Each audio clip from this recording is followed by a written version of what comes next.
জীবনানন্দ দাশের সে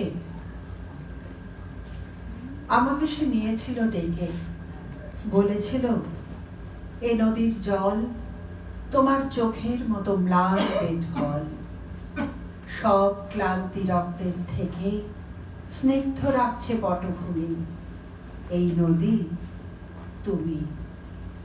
এর নাম ধানসিঁড়ি বুঝি? মাঝরাঙাদের বললাম, গভীর মেয়েটি এসে দিয়েছিল নাম।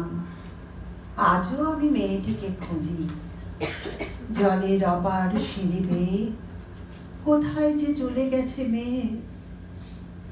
সময়ের অবিরল সাদা আর কালো বনানীর বুক থেকে এসে মাছ আর মন আর মাছরাঙাদের ভালোবেসে ঢের আগে নারী এক, তবু চোখ ঝলসানো আলো ভালোবেসে 16 আনার নাগরিক যদি না হয়ে বরং হতো ধানসিঁড়ি নদী।